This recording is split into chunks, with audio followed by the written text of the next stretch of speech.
flew into Launceston from Ballina via Melbourne.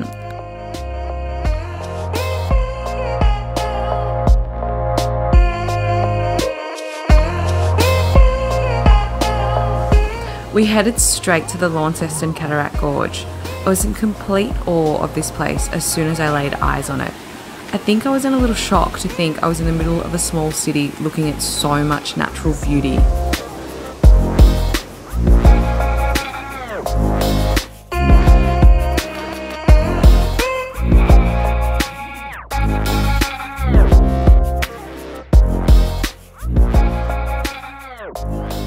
So Jeff's been playing golf in Launceston for 3 days. First night we stayed at the Colonial Hotel. Colonial Hotel room, it's been here for like 200 years. No it hasn't, it's been here since 1847 or something. Probably so many ghosts here.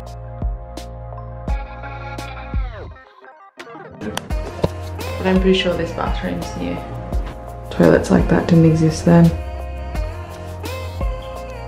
We headed out to dinner at a cute little restaurant called HALLAMS Waterfront Seafood Restaurant and enjoyed one of the best sunset I have probably ever seen.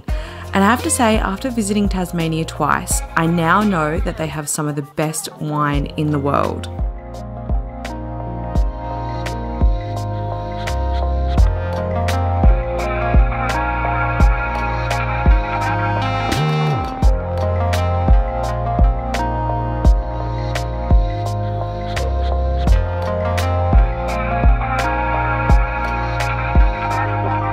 The next morning we had coffee at Sweet Brew in the middle of Launceston. Great coffee and breakfast. I highly recommend the barbecue tofu. There's roadkill everywhere. It's so sad because there's just so much wildlife here and every day things are getting hit. Unlike Twilight, you've got to be so careful on sunset and early morning because there's so many animals just sitting in the middle of the road. It's really sad and you see so much roadkill. I've patted like 3 dogs, so it's a great day. And we just went to a Woolies and picked up heaps of fruit and snacks for the road. And now we're heading out to north. It's like northeast direction out of Launceston to a place called Lilydale, and we're checking out Lilydale Falls. Only because it's like a quick walk from the car park to the falls, and it's meant to be really pretty. So I'll take you guys along too.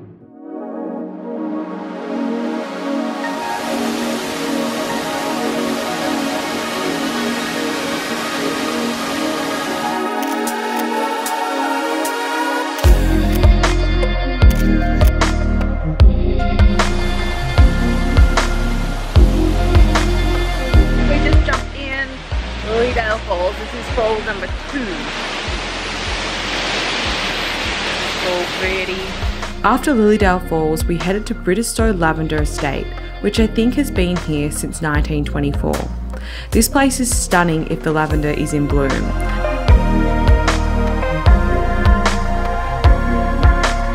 The lavender ice cream is amazing. In fact, you can pretty much try lavender flavoured everything in the cafe or shop on the property.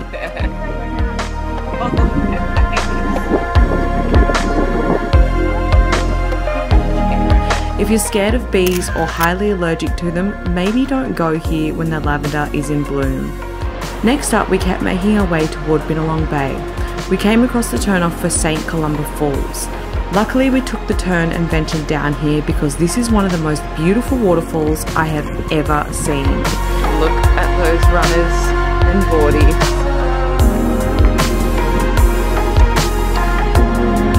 It's only a short walk from the car park and the view and the walk are well worth it.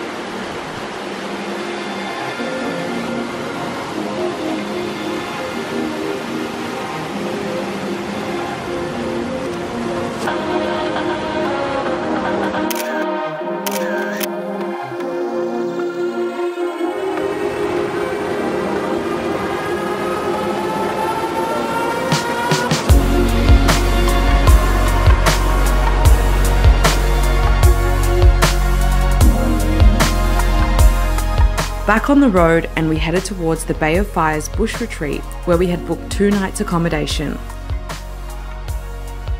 Owners Anna and Tom are so lovely and hospitable, they actually couldn't get rid of us. We thought we had hit the jackpot with finding them and this place. Here they have set up a number of bell tents, plus some other cabin style accommodation, which gives you the complete glamping experience set in a beautiful bush landscape just minutes from the Bay of Fires.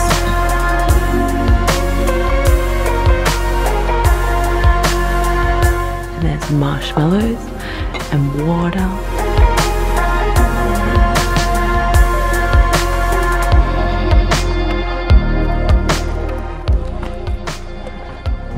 There is communal kitchen and bar area, a number of fire pits, awesome shower setup, and the best playlist playing in the communal area all day long.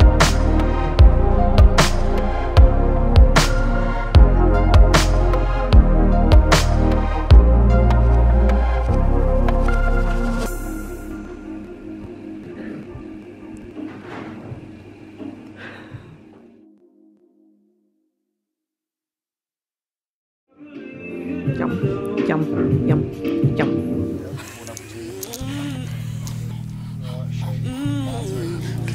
And you are so cute. You have no idea. I can't recommend this place enough. A link for the Bay of Fires bush retreat is in the description box to this video. And if you stay here, eat all the food you can get your hands on. Tom is a great chef.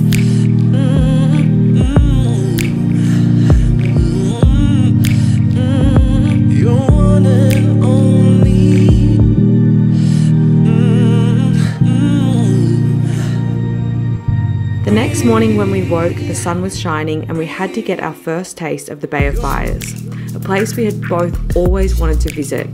I'm not lying when I say this has to be the most beautiful stretch of coastline I have ever laid eyes on. Also, it's not actually called the Bay of Fires because of the orange coloured rocks, but because of the fires that the Indigenous people would burn in these areas.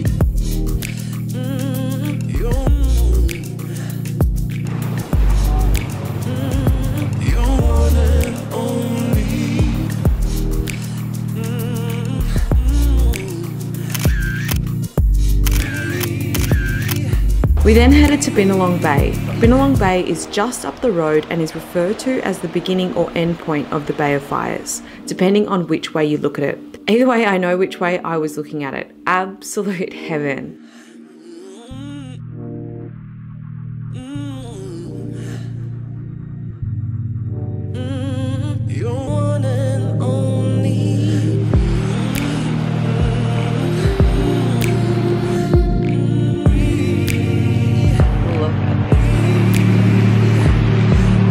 Binalong Bay.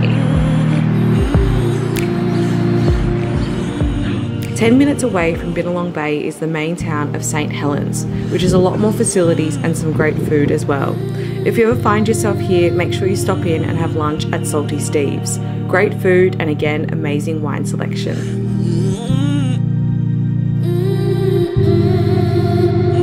We then hit the road again, this time on our way to Cradle Mountain.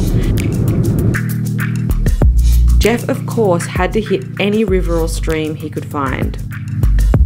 Our accommodation just outside Cradle Mountain was near a little town called West Kentish. We were told that a lot of people visit here for the murals, but I'm guessing a lot of people really just want to check out this view. This accommodation was up there with some of the best we have ever had, and it's a place called Eagle's Nest 3.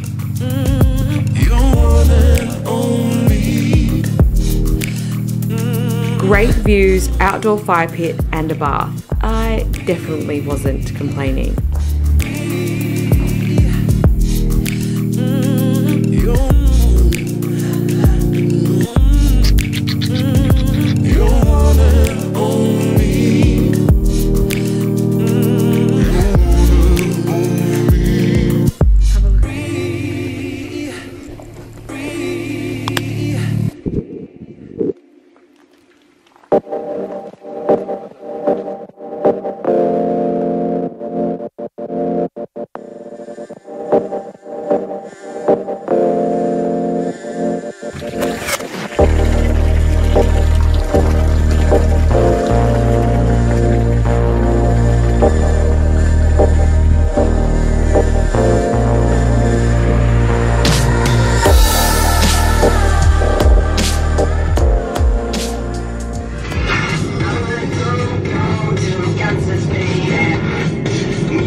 Now we'd had enough of looking at the view. This time we wanted to get to Cradle Mountain.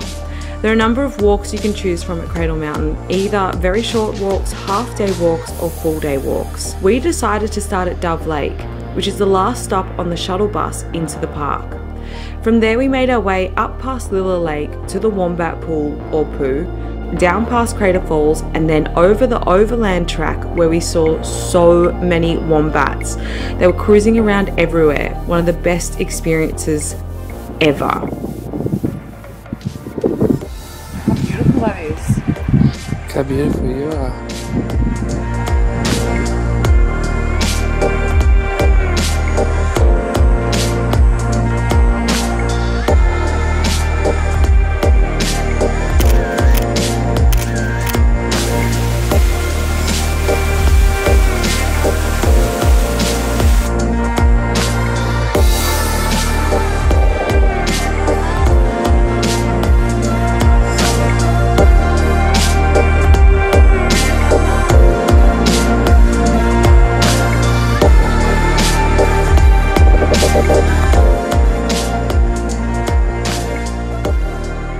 Starting out on the walk, it was definitely freezing cold and raining, but by the end of the walk, the sun had come out and it was a beautiful temperature. And I think we completed about 6.5 kilometers. This was our last stop on this trip to Tasmania. This was also my second time to Tassie and one of Jeff's many visits. We both love how beautiful and untouched this place is. With such diversity in the natural landscape, amazing food, even better wine, and friendly people, you can expect much more Tasmania travel spam from me very soon.